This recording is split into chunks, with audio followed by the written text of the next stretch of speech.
Imagine you're buying a house. The real estate agent walks you through the front door. The kitchen is beautiful. The hardwood floors shine. The backyard is immaculate. Every room seems perfect. Then you ask one simple question. What about the foundation? Suddenly the conversation changes. Nobody would accuse you of being negative for wanting to inspect the foundation. In fact, that's exactly what a rational person should do before making one of the biggest commitments of their life. Now imagine choosing a worldview. Should we evaluate it any differently? Recently, I came across a short Islamic video based on the opening verses of Surah Al-Mutaffifin. A struggling merchant hasn't made a profit in a long time. His expenses are increasing. He begins thinking about secretly cheating his customers by manipulating his scale. The temptation is presented as a whisper from Satan. Then he remembers the Quranic warning, quote, "Woe to those who give less than due. Do they not think that they will be resurrected for a tremendous day?" The merchant abandons the scheme. I have to admit, I found the story genuinely moving. It's a beautiful reminder that honesty matters even when nobody is watching. Whether you're Muslim, Christian, atheist, or anything else, I think most of us can appreciate a story like that. And that's the point. I appreciate it too. I've also been watching a Pakistani drama called Ishq-e-La. Throughout the series, the story pauses during difficult moments. An elderly man speaks directly to the audience about hope, patience, and perseverance. He reminds viewers that God sees their struggles, that the darkest night comes before dawn, and that they should not lose hope. Even as someone who no longer believes in Islam, I understand why scenes like these resonate with millions of people. I enjoy Pakistani culture. I admire the importance placed on family. I appreciate the respect shown to elders. I think traditional clothing like shalwar kameez can be elegant and beautiful. There's warmth, there's community, there's meaning. I don't deny any of that, but then I zoom out 1 pixel. That's the phrase that has been stuck in my head. Just zoom out 1 pixel. Don't stop at the most beautiful scene. Don't stop at the most inspiring verse. Don't stop at the most comforting sermon. Zoom out, because every worldview deserves to be evaluated as a whole. Imagine someone introducing you to the person you're about to marry. They spend an hour telling you how kind they are, how funny they are, how intelligent they are, how attractive they are. At some point, you would naturally ask, how do they handle conflict? Can I trust them? What are their flaws? Nobody would call those unfair questions. In fact, failing to ask them would be irresponsible. Or imagine buying that beautiful house. You don't ignore a cracked foundation because the kitchen is gorgeous. The beauty matters, but so does everything else. This is where my thinking about Islam changed. For many years, I focused on the beautiful parts, the stories about honesty, the encouragement to give charity, the emphasis on patience, the sense of belonging, the hope that justice ultimately exists. Those things are genuinely attractive. I don't pretend they aren't. But eventually I asked myself a different question. What else comes with this worldview?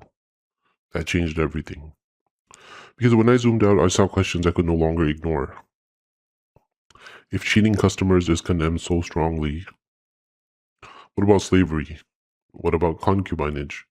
What about a husband taking multiple wives when his first wife suffers because of it?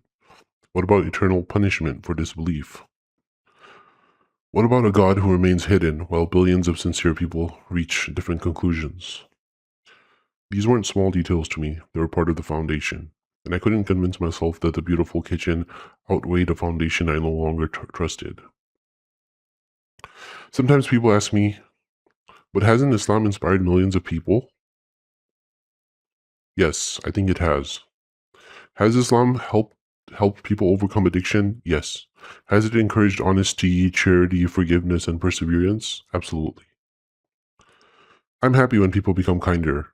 I'm happy when people find hope during difficult times. But here's the question that changed my life. Does something helping people prove that it is true? I don't think it does. Many religions transform lives. Many philosophies inspire people. Many fictional stories change the way we think. Transformation is real, but transformation is not evidence that every belief behind it is true. Another thing I've noticed over the years is that many Muslims I meet sincerely experience Islam as a religion of compassion, hope, family, charity, and dignity. I don't doubt their sincerity. I think that's the Islam they genuinely experience. But when I compare that lived experience with the broader historical and textual tradition, I see a more complicated picture. That doesn't mean I think Muslims are insincere. It means I think many believers naturally emphasize the parts of their tradition that they find most beautiful and morally compelling. Honestly, I understand why. I do the same thing with parts of Pakistani culture that I love. But appreciation isn't the same thing as evaluation. One image has stayed with me for years. My mother once showed me beautiful photographs of colorful birds. The scenes were peaceful, mother birds caring for their young.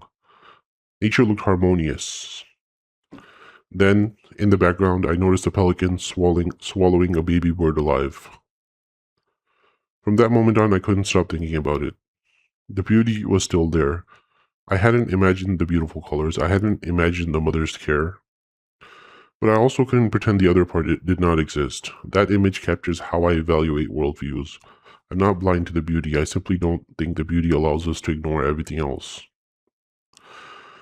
So this isn't really a video about Islam. It's about how we evaluate any worldview, whether it's a religion, a political ideology, a philosophy, or any belief system that asks for your trust. Do not judge it only by its best stories.